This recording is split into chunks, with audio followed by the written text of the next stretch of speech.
So, How's it hello, going? sir. Thank God I'm doing well. hmm We were talking behind the scene, behind the curtain. Uh, we were having just a little small conversation about uh, Jewish and Christian relationships. And I wanted to stress that unfortunately today in Israel, there are many Christians in the old city that are suffering from seemingly uh, uh, different groups of Haredim over there spitting on them, or some other groups over there that are just calling them out or being very disruptive to their uh, uh, tour groups. hmm And there's been a decline in tourism because of that. That's what they say. Now, the discussion was in the media that the rabbis all are condemning this, right? So that's like should be the A-OK. However, on the ground inside, uh, you see that uh, people are still not. It's the message is not getting through, right? There's like by this church, there's this big letter with the rabbis written on it saying like, of course, it's horrible.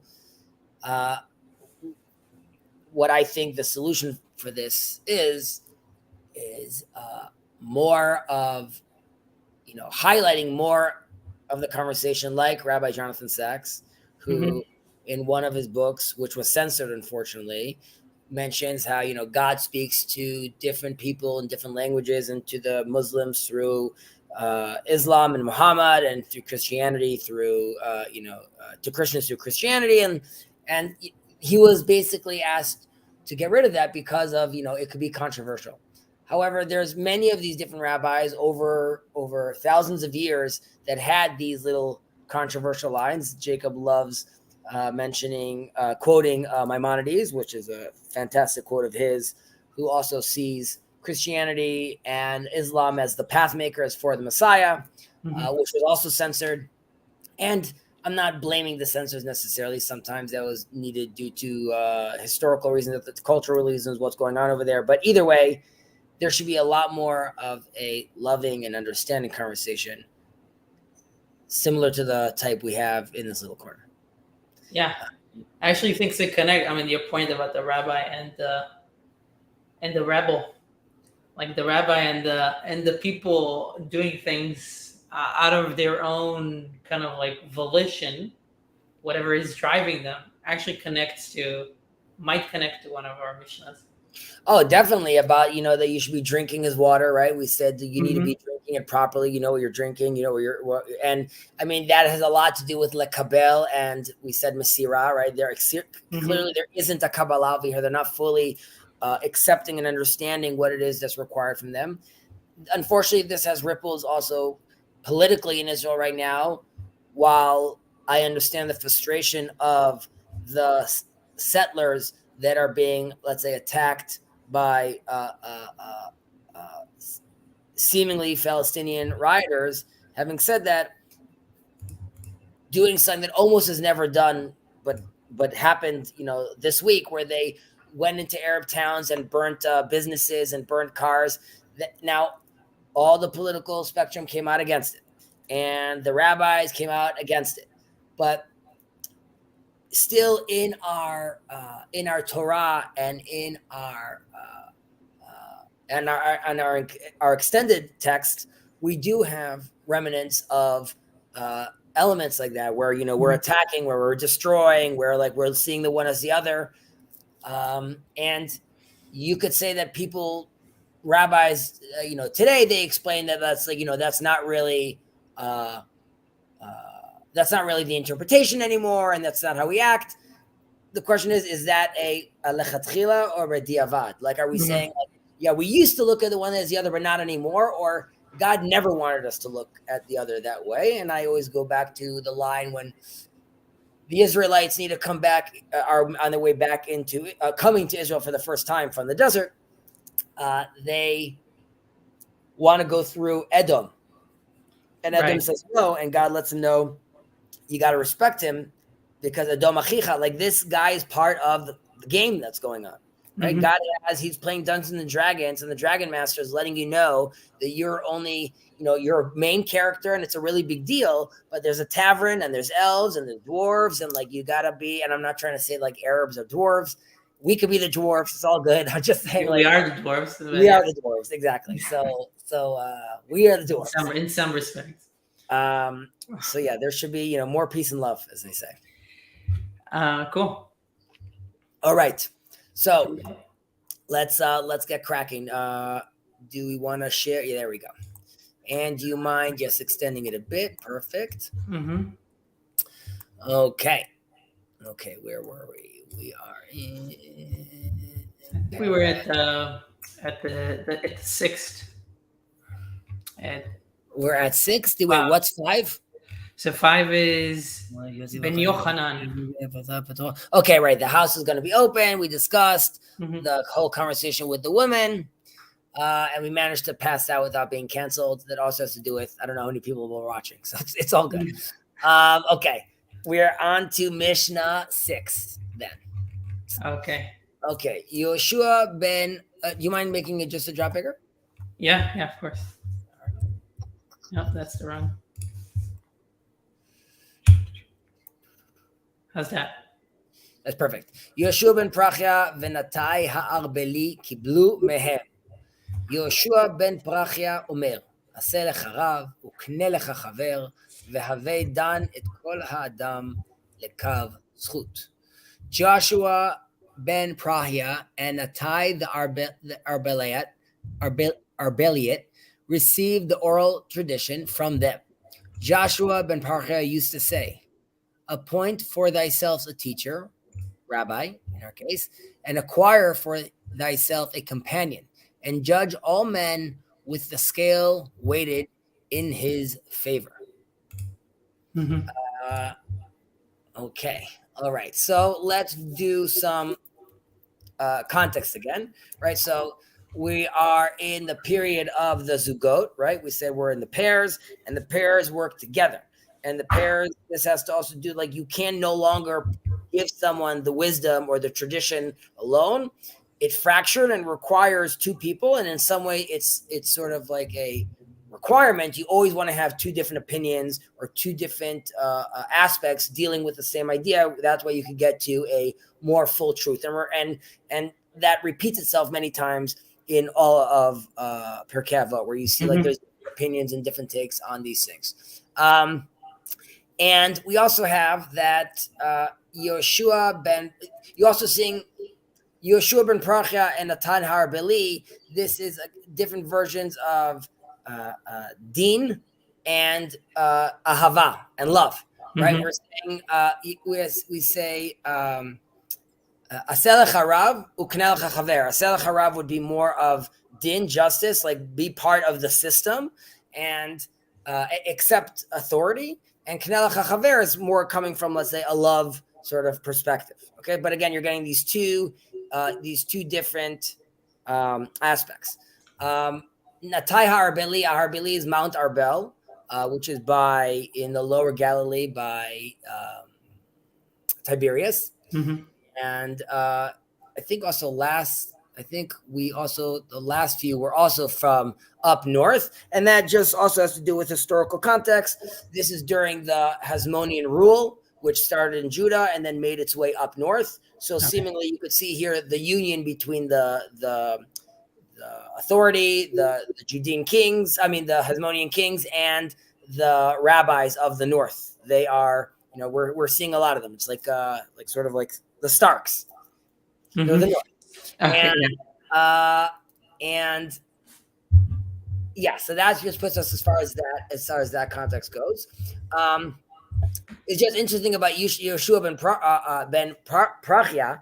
So he actually, here we see he's coming sort of from a love perspective, knel chaver. However, he got in trouble with this in the Gemara, which Talmud. I am embarrassing my grandfather, but I don't remember which tractate. Either way, he is running away from Alexander Yanai.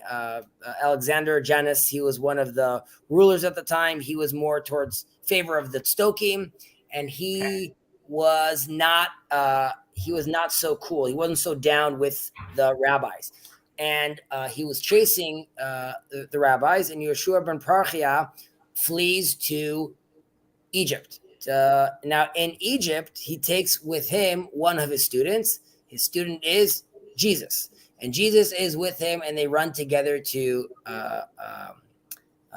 Egypt. And then there's some story about which hotel they're looking at, and Jesus sort of has this comment about the hotel that really upsets, or motel that really upsets Rabbi Yeshua ben Parchia. And Rabbi Yeshua ben Parchia pushes him away, tells him, like, I'm going to put you like in exile. And Jesus is looking for repentance and trying to be accepted again. And then when he comes to Rabbi Yeshua ben Parchia, the Gemara, the Talmud mentions that he's in the middle of prayer, and his eyes are closed, and Jesus comes, and he gives Jesus, this is, I guess, like the first moment of the Israeli, wait a second. He tells Jesus to, like, 1 second. And Jesus gets very offended by this. He thinks because this also means other things in other languages. Right, other thing. No, he's feeling rejected again. He's feeling like he's told again, you can't come back.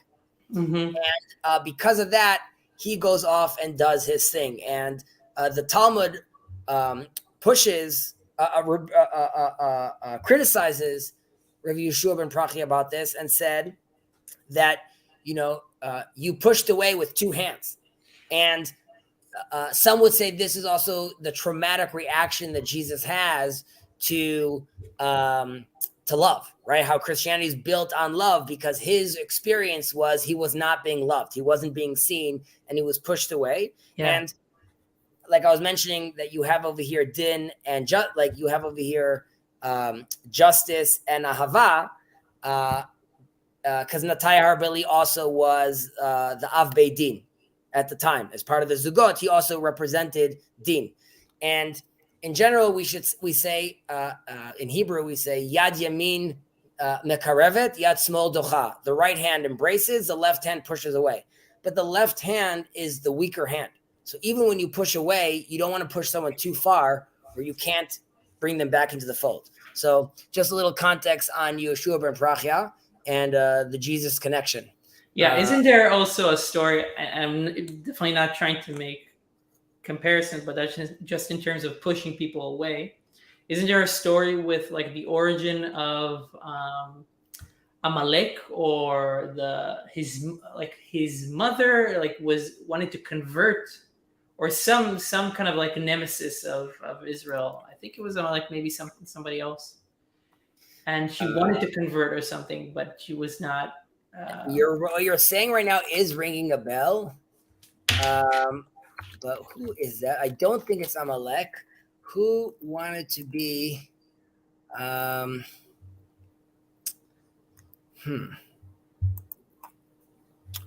is, now this is going to drive me nuts. It's like not knowing the name of the song.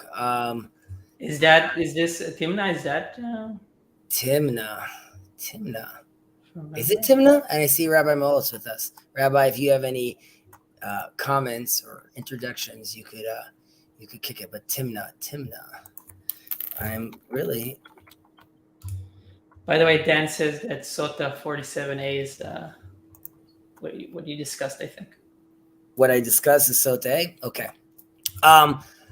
We'll get back to that example. I'll follow up on that. But there is such a story like that. No, I'm thinking if there's a story about this guy, this baby that Moses saves. And he's a bad guy. Actually, it's not that one. All right. Anyways, we'll get back to that. Let's continue. Okay, so we spoke about Rabbi Yeshua, and let's talk about what they're actually discussing over here after we move through the context. 1 second. What does Rabbi Malot say? Timna was mother of Amalek, went to Asa because not accepted by Jah. Right. First of all, you were right. It was Amalek. I just wasn't thinking about it in that correct. Well, yeah. Okay, so this would be one of those shitas. So I guess, lesson learned. This also has to do with Chanochet Anar Lefi Darko, with Esav and Yaakov specifically, which was like, how could Yitzchak have two sons that are so different from each other. Yeah. And the idea was like, you have to treat each one differently. And obviously Rabbi Millet, as the educator, knows that very well. I'm sure he has to deal with each one of his students differently. Okay. So we have over here, appoint thyself a teacher, aselech harav. We're looking at the teacher as a rabbi. Also, a rabbi is really, the origin of a rabbi is the Talmid Chacham.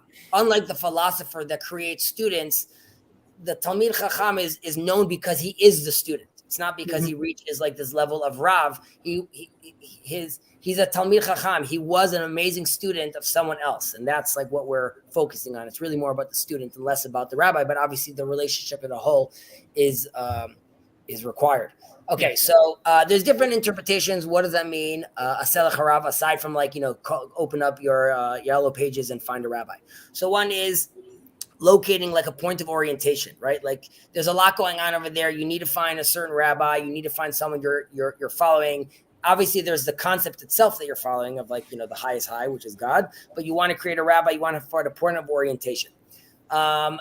There's the idea of a rabbi, which is find yourself a rabbi, as in don't go about living a Jewish life assuming you understand things by yourself. Rather, you need to have yourself, you need to be connected to the tradition, and the tradition is safeguarded by the rabbis.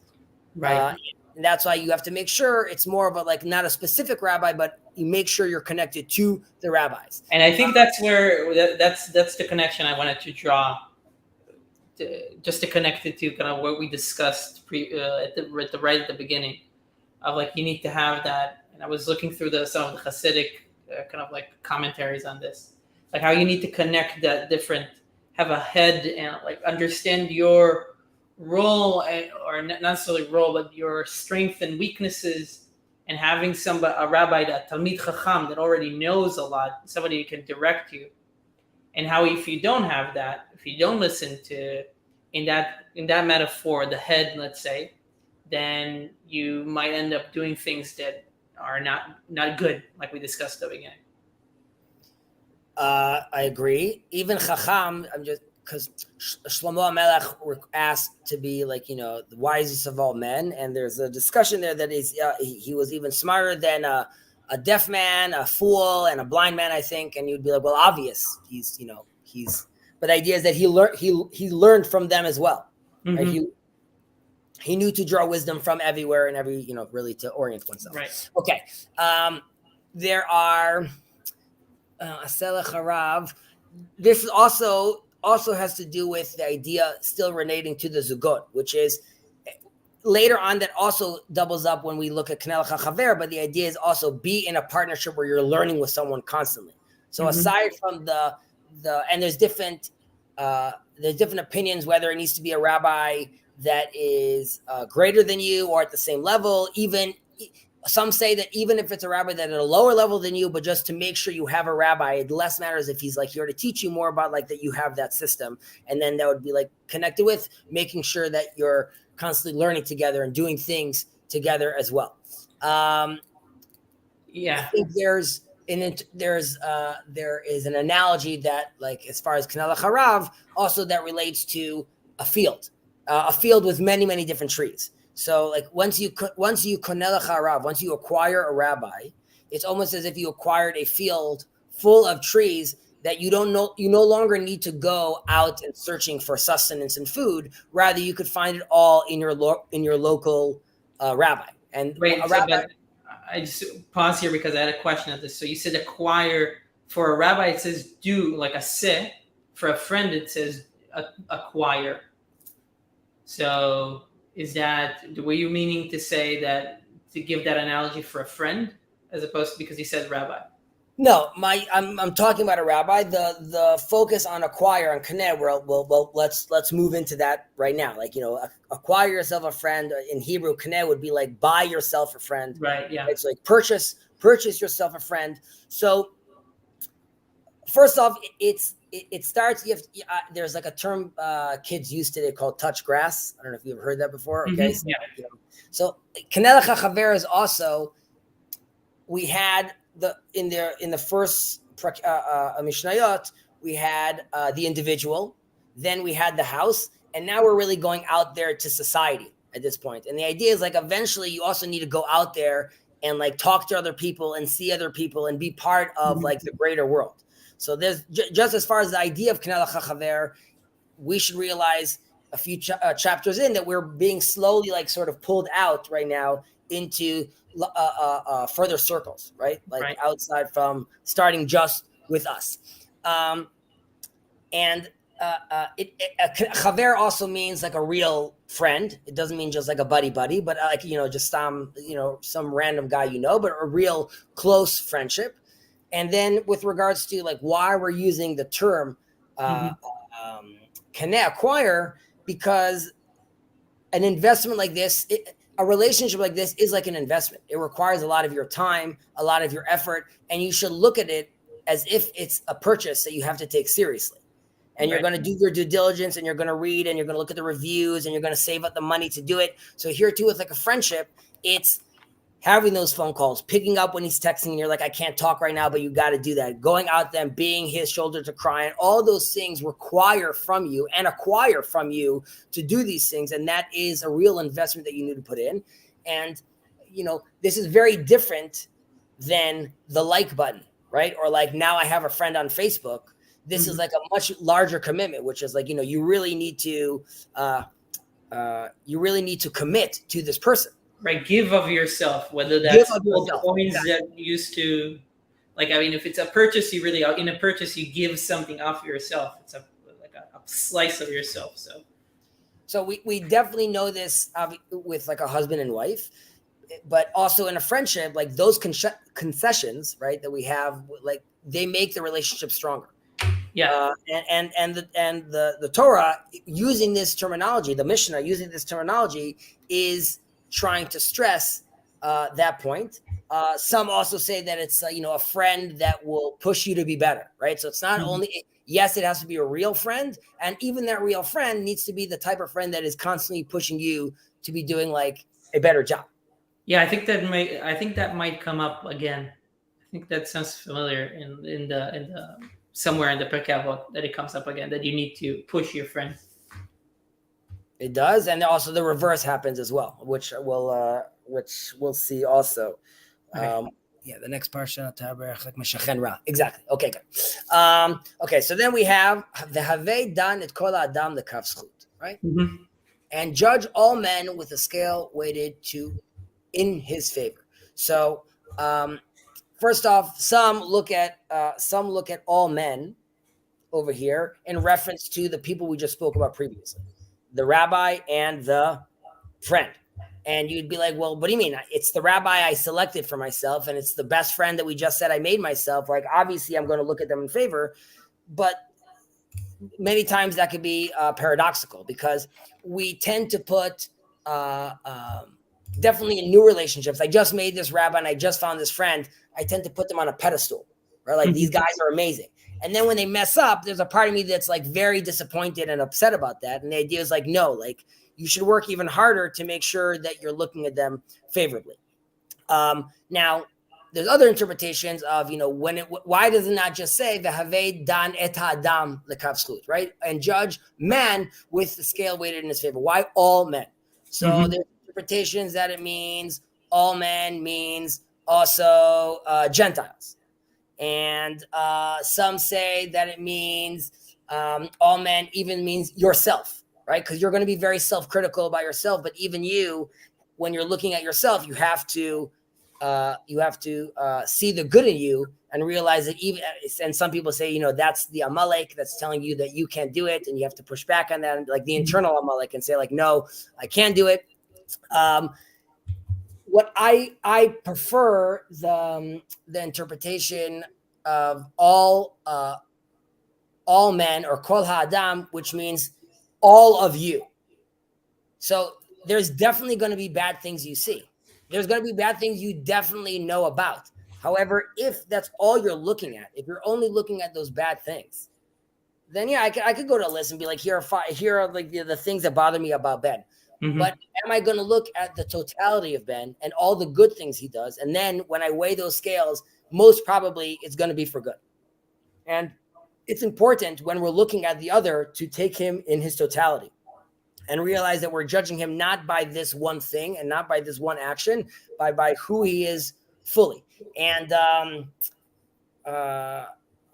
this would be sort of like the pixel analogy, right? So if I'm zooming in on a pixel, it's just a blurry thing. If I zoom out and I see all those pixels together, I have my beautiful painting.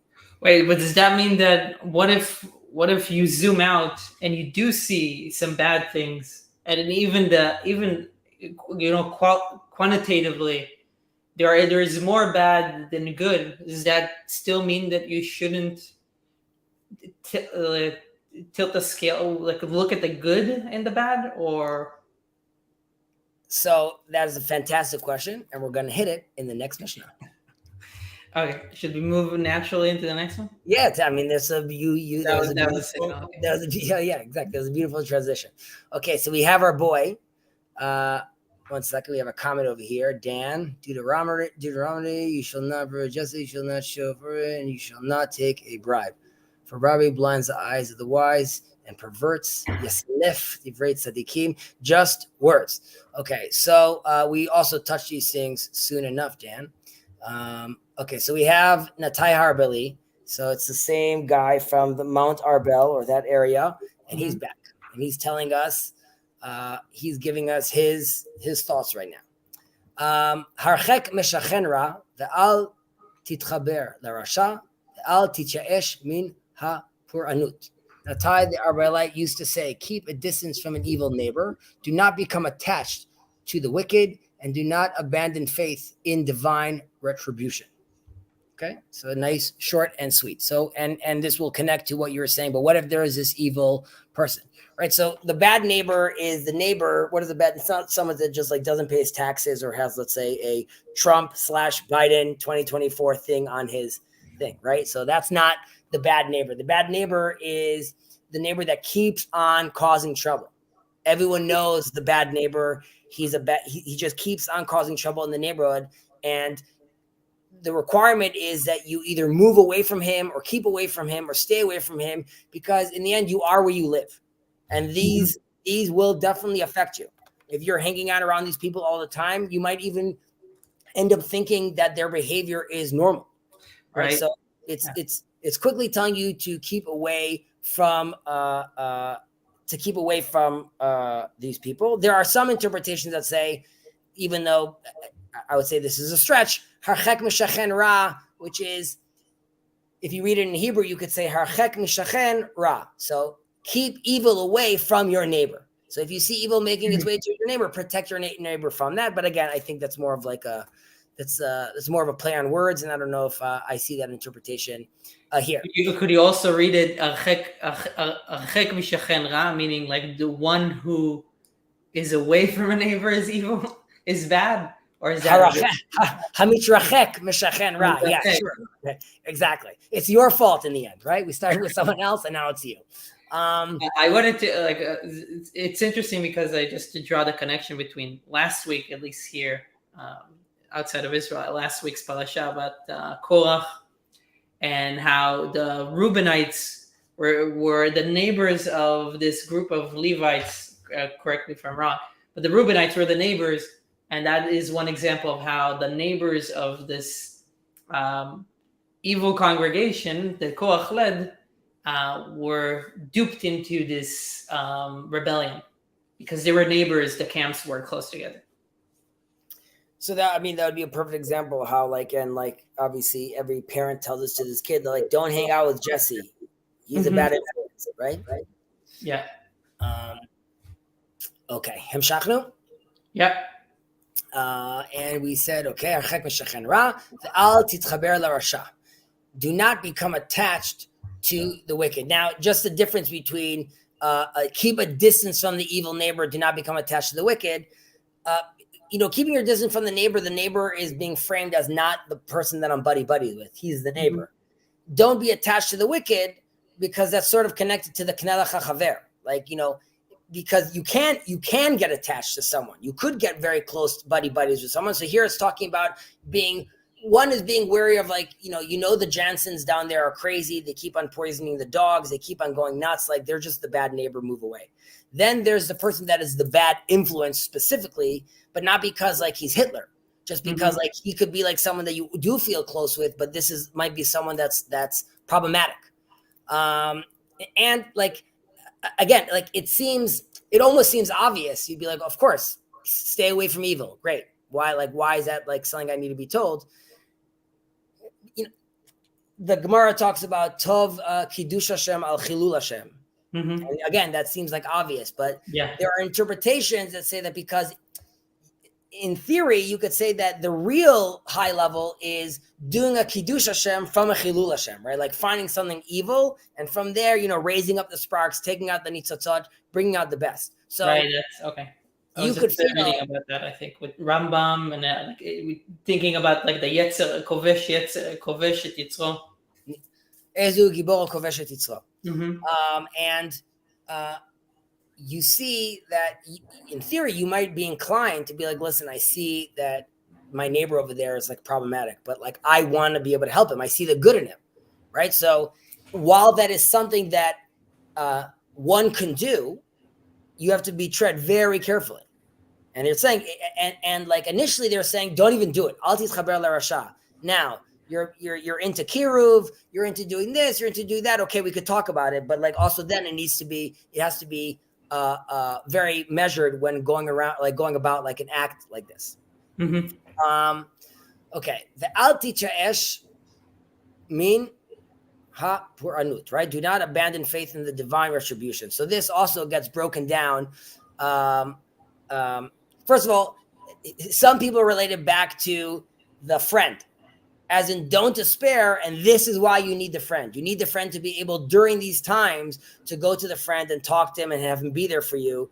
And that's why like that, you'll be able to avoid this despair. How would you do that? By connecting to the friend. Now, some people say, don't be despaired that bad things are happening to you, even seemingly you didn't do anything bad. Don't be despaired that bad things aren't happening to other people that are doing bad things. And then you'll be like, there's no justice in the world. So also like, don't be focusing on that as well. And also don't assume that the bad things won't happen to you, right? One of them, you were righteous and you're being screwed. The other one, you were righteous and you're seeing the bad guy be rewarded. The third version is you yourself are the person that's doing something bad. And you see, guess what? The cops didn't come and the tax authorities didn't come and nothing bad's happening to me. So I'm scot-free. You should also not assume that it's going to work out well, because eventually the tax man comes knocking.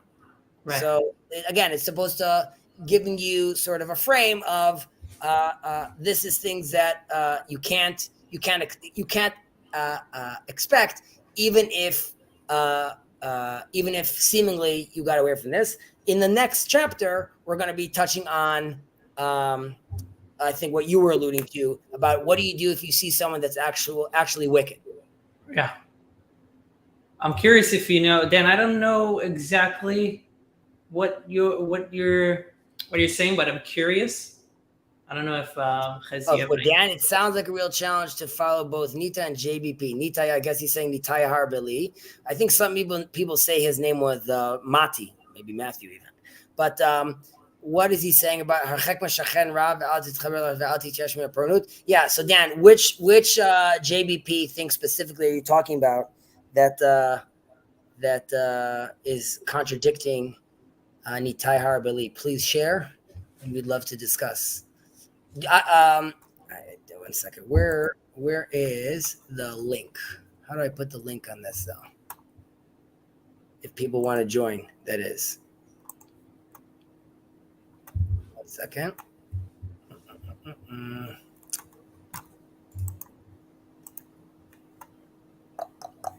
To judge all favorably Joshua Ben Prachya. Got it. Okay. To judge all favorably Joshua Ben Prachya. Oh, Joshua Ben Prachya. I thought Jordan B. Peterson. Okay, that's funny. Just because it's this little corner. Okay, I stand corrected. Okay, so yeah, we're going Havei down the kol down the kaf zchut, and it's saying keeping away. So this tension is in the next Mishnah, I believe. Let's roll down. I mean, and that's the idea of the pairs. I mean, how do you follow both Shammai and Hillel? Or I mean, I guess it's a synthesis, but also I guess there is sometimes it does tilt to one specifically. Where are we? Here we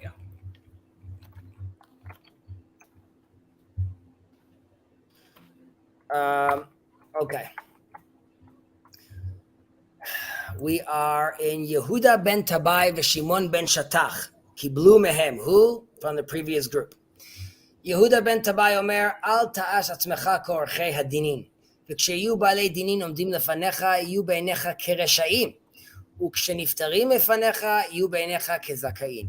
כשקיבלו עליהן את הדין. Shatach received, well, Shimon ben Shatach received the oral tradition from them. Judah ben Tabai said, do not, as a judge, play the part of an advocate. And when, can you expand that for a second? And exactly. Okay. And when the litigants you're jumping, are standing before you, look upon them as if they were both guilty. And when they leave your presence, look upon them as if they were both innocent when they have accepted the judgment. Okay, so what is going on over here with the terminology they're using as well? And let's break this down.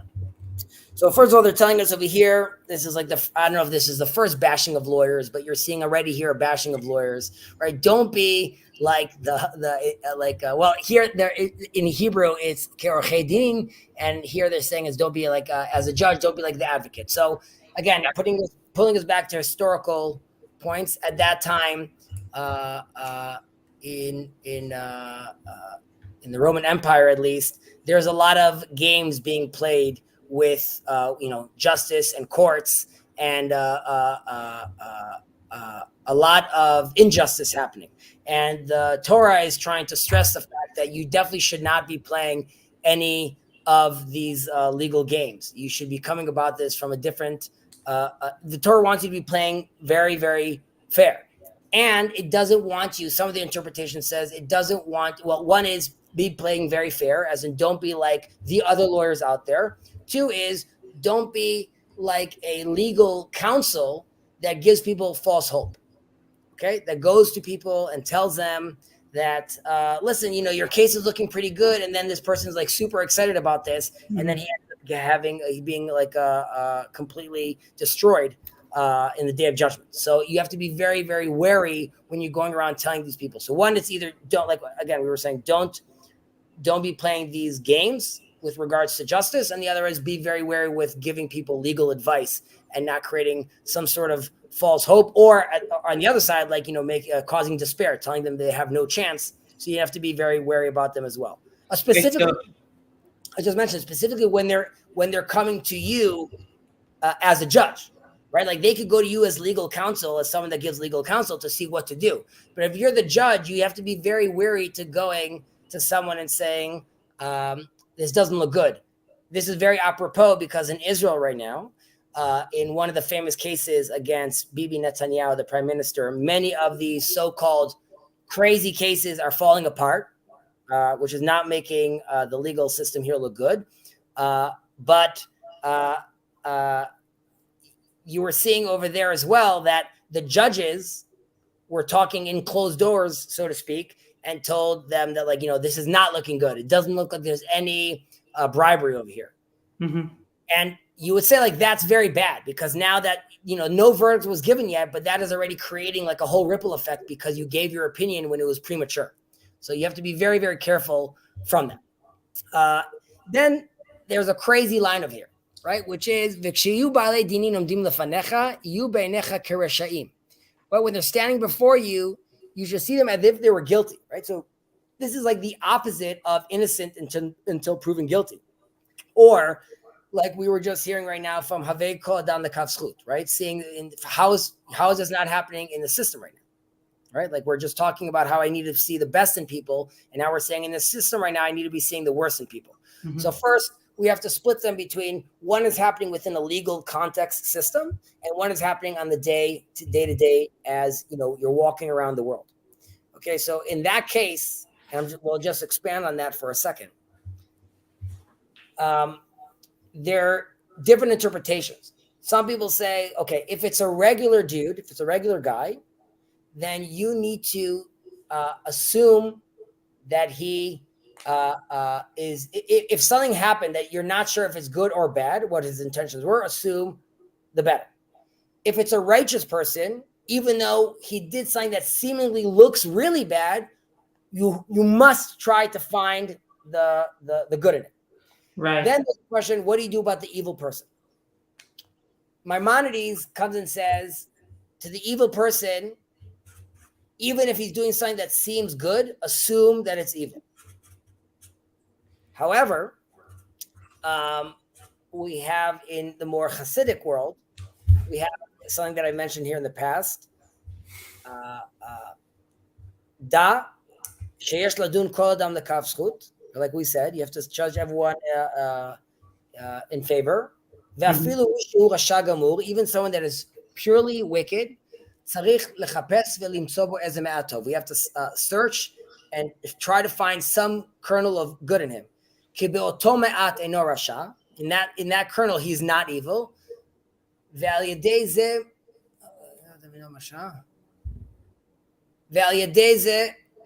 and because of that, if you find that, you let him recognize that within himself, and you could raise him up. You can bring him back. Okay, so generally speaking, this goes back to the bad, wicked neighbor. Yeah, there is something about looking at even the wicked and trying to find the truth, the grain of truth of them. However, when Kanye West is saying that, like, I would like meet with Hitler, right? Like, it just doesn't sound good to anyone. And I understand that he's trying to find that little kernel of truth of like, even he's like a good guy. However, and kudos to him. And I think like people bashed him for the wrong reasons. I'm saying that as a Jew, but either way, there is something very, very powerful about that even the evil person needs to be seen that way. However, let's jump back from the out in the jungle attitude to into the legal system. And into the legal system when they're saying you have to see everyone as the guilty because we want to safeguard you. Your buddy comes in, or you look at this like poor lady and she seems so sad, and you're going to assume the best, or you're going to think like, listen, this guy is there's no way Father Time over here robbed that bank. You know what I mean? He looks too old. I can't believe it. So the Mishnah is saying, no, assume people are problematic. People have evil inclinations. People could be very, very deceptive.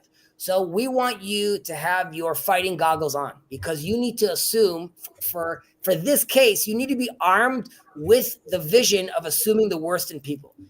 So it's not always assume the worst in people, but you can't be looking at the world with rose glasses on. So how does that wait? So this part you just said, assume the worst from a legal perspective, let's say. So account for the worst, maybe. And don't assume they were guilty. Believe that they could be guilty. Right. So account for the possibility. Yes. But then at the beginning you said that I don't know if you said the Talmud, but we want to think that we can, if it's the good, then we would expect certain possibilities, maybe more probable, or just certain possibilities. If the person is evil, then we will expect other possibilities. And I think I could see that, like from my little knowledge of the Talmud, seeing that in Bava Metzia, for example. Don't remember the exact example, but how it kind of accounts for if it's somebody that already showed some good favor, then he might not need to give an oath or something like that. But if it's somebody that didn't show any kind of favor, we don't know if he's good or bad, then we even more so, let's say, assume the worst. So how does those clash? So again, I would say the split is happening, one in the legal system and one out in the jungle. In the legal system, you require 2 witnesses. In the legal system, you require that they both warned him, right? So there's a whole different set of rules that are applying at that point. And we're telling the judge, you can't look at Phil because yes and no. Like we look at for example, a shor mu'ad, right? A ox that rammed 3 times already. We know it's bad news. Yeah. Right. So there is that opinion. However, again, the conversation about looking at assuming the best in someone is really happening not within the courtroom. That's happening. You as an individual need to be looking at that. And then that whole discussion of, if it's an evil person, should you assume evil? If it's a righteous person, you should assume righteous. That's really happening again with regards to the outside, not necessarily in the courtroom. Okay, 1 second. Let me get reoriented over here. Okay, now, so that we said we have to assume that the other person not is guilty, but can be guilty. Mm-hmm. It can be guilty. Yeah. However, uksheniftarim, right? And when they leave your presence, look upon them as if they were both innocent. When they have accepted the judgment. Okay, so now, the second it's over, right? At some point, you need to decide. You need to move and say, like, okay, the left hand needs to come down, right? We have right, we have love, but the right hand needs to come down eventually and make a decision. It has to do din, has to do justice, has to decide right or left. Which way are we going? The second that's over, all right, I take off those glasses that could see the evil potential in someone, and then I realize, listen, ultimately, I don't know the full truth, right? Elu divrei Elohim chayim. I need to believe that both people that were talking to me were doing their best to speak the truth, their truth. I know that sounds like a buzzword, like we all have our truth, but the attitude is to really be able to be sympathetic of that. And the second the judgment has been made, mm-hmm. right? Like, now look at them as innocent. Even more so when shekiblu ehem et hadin, because once I accept the judgment, it's a clean slate. I repaid back Phil. I gave him back his land. I gave him back his money. And now I am innocent again. And they want the switch to be quick. They want you to say, like, you were in the courtroom and there was a problem and I was looking at you and I was assuming it doesn't matter that you look like a little old lady that makes cookies. You could easily have done this problem or stole this money. Mm-hmm. But now the debt has been paid. And now the judgment has been made. The verdict was given. So now you are that old lady again. And I know you really weren't trying to screw him over. And if you did take it in, I know that you were explaining that the rent was late. And like, my life has been hard ever since my friend Cynthia passed away. I get all that, Mrs. Cohen. Like, we see that. That's amazing. But again, that has to happen in the proper order. Right. So it's kind of like even like a cosmos. Like I'm getting like a vision of like the court itself is the midat ad-din, is the justice, right? And that is where you assume the worst, or account for the possibility of the worst. But then once you're out of that perspective, those are the goggles that you take out, and then the world is something that is more towards the mercy. I think I saw this comment that Andrew gave, and I think the rose-colored glasses, and maybe it's like the glasses are the justice, at least in the court, but then the world itself is a rose-colored world. So I think that's kind of like how I would respond to that. Correct. So that's a nice comment, Andrew. So with regards to, let's say, the rose-colored glasses in the rose world,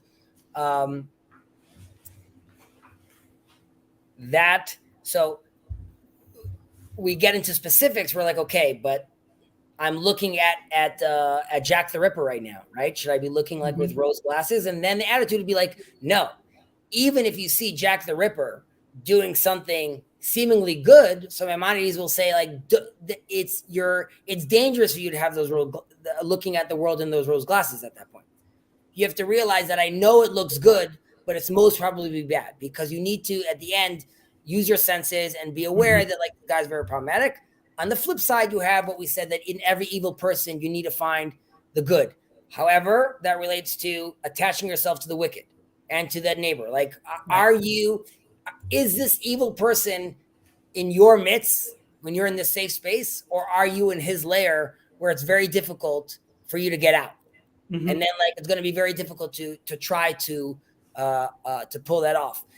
We should mention that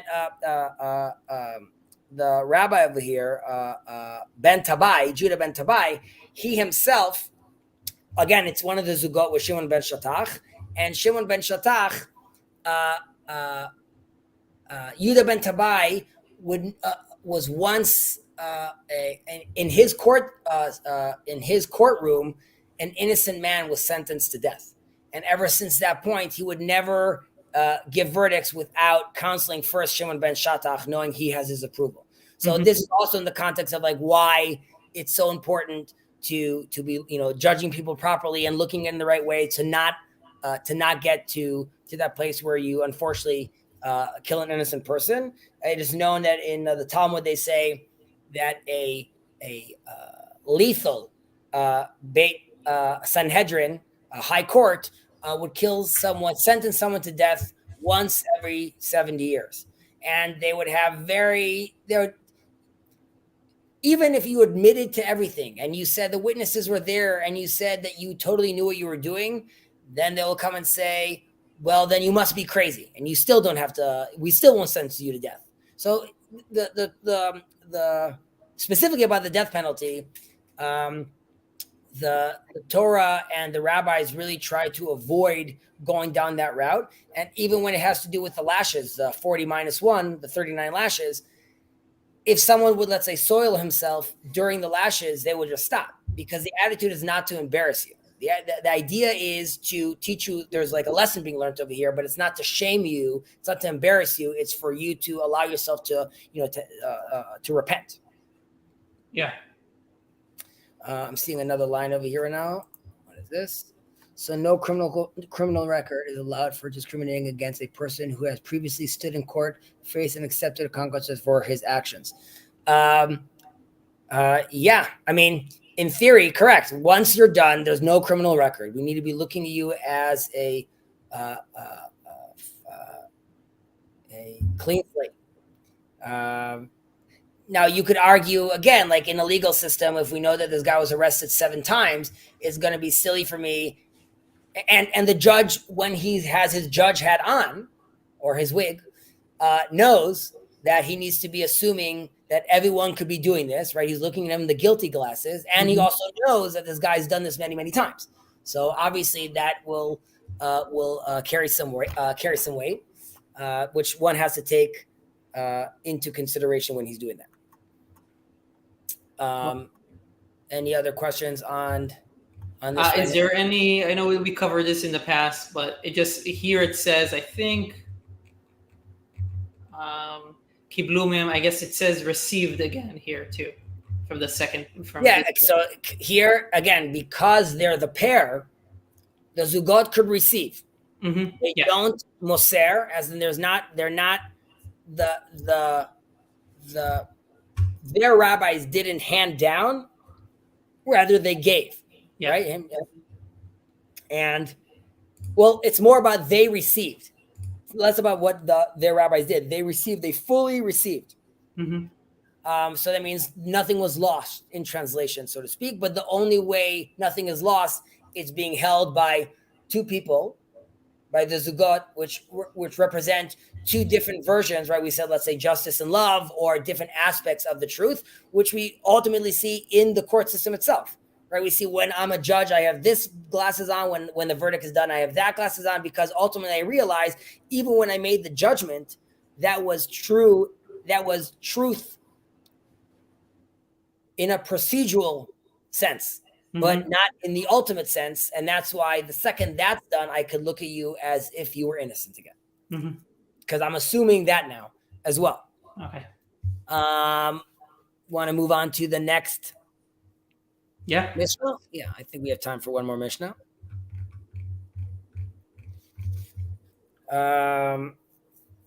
So these are short ones, which are also continuing with Shimon ben Shatach. So this is the other pair of the Zug, which we're continuing with, like these legal teachings. So Shimon ben Shatach אומר, הווה מרבה לחקור את העדים, והווה זהיר בדבריך, שמא מתוכם ילמדו שקר. Shimon ben Shatach used to say, Can you make that a little louder? Just coming out a little. Mm-hmm. Be thorough in interrogation of witnesses and be careful with your words, lest from them they learn to, I guess it says lie. Yes, it says lie over there as well. So, have merabel achkor ta'edim. This, again, at the time was novel. Today, less so, but it's asking you to do a thorough interrogation. And it's more than just like obviously the regular interrogations that you're going to have. Rather, it's you need to put the time and effort of really asking, cross-examining, asking all the questions. And this is again to avoid a mistake. Mm-hmm. And people are being very, very sensitive about that because you have to really make sure you're talking to each witness, make sure their stories corroborate. Like you really, really, really want to be very, very exact about this. And again, this is sort of self-explanatory. So this also relates back to earlier we said when you're drinking from the rabbi's words, we were saying you need to be careful that you're not drinking the wrong things. And here it's the onus on quote unquote the rabbi or the person in this case talking. Be careful with the words you use, right? Because someone misquote you or learn a lie from that. And this has to do also with last Mishnah, which mentioned don't, be like a lawyer, which also means don't speak so much legalese. Don't be using so much jargon and so much high-level conversation, thinky-talky conversation the whole time. Yeah. That things get lost in translation. And worse, things get misconstrued or manipulated.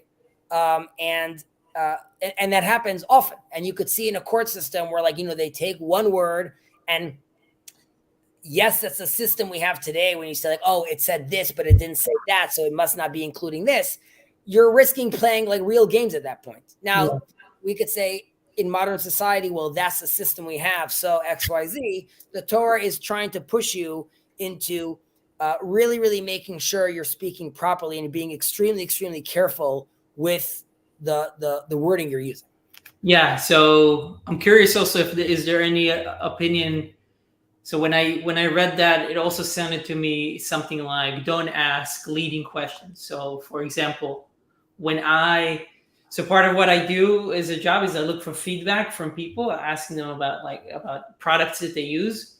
And I try not to ask leading questions because then they will from the question that I ask, from the structure, from the language of the question that I ask, they might understand what I'm trying to get at, and they'll give me an answer that they just think is good based on what I'm giving, based on what I'm asking them. So really try not to ask leading questions. And I think also from a scientific perspective, when you do research, you do not want to convey what you're trying to get at from your question necessarily.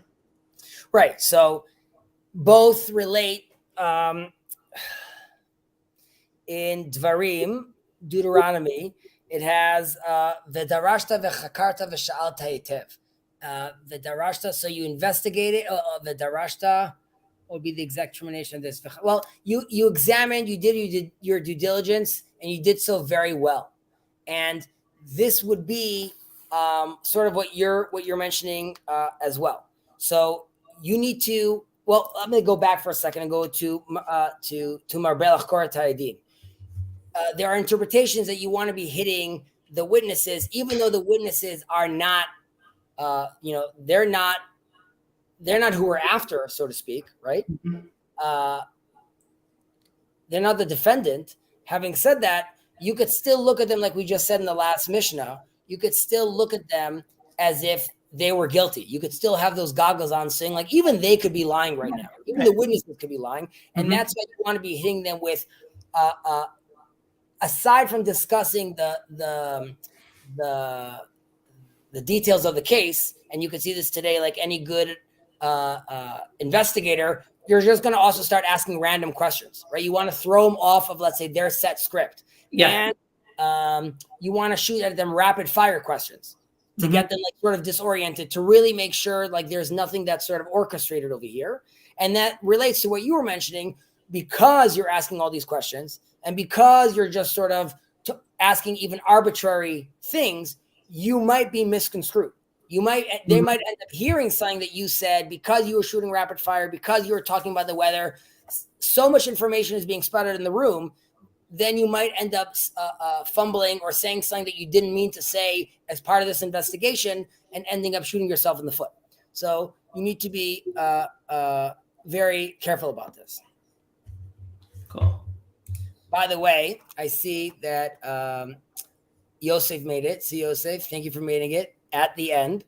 And Luke, is this streaming on Randos? No, it's not streaming on Randos. Why are we not streaming on Randos? I've never streamed to Randos. I didn't know if I should do it or not, but if people want this on Randos too, I'm happy to do it. You're saying because like we're not rando enough? You're saying like everyone knows me? No, I think we could do it to because right now it's streaming to my YouTube channel, to Jacob's and yours, and to Jacob's three other channels, his YouTube, his Twitch, Twitter, his what is that game of wizards he's called? His game is Magic the Gathering. Yeah, Magic the Gathering. I'm making that up. He doesn't have that group, but I'm just saying they're going to all his groups. Mm-hmm. So I think we'll end it at this. Yeah, sounds good. This was good. Next week we're kicking it up with Shmalia and Avtalyon. Okay, serious guys, the rabbis of Hillel. Good stuff. Really looking forward. Ben, this has been a pleasure so far. Mm-hmm. And anyone who's watching, thank you so much for watching. Next time you're welcome to join. And I'll catch you guys on the flip. Thank you, everybody.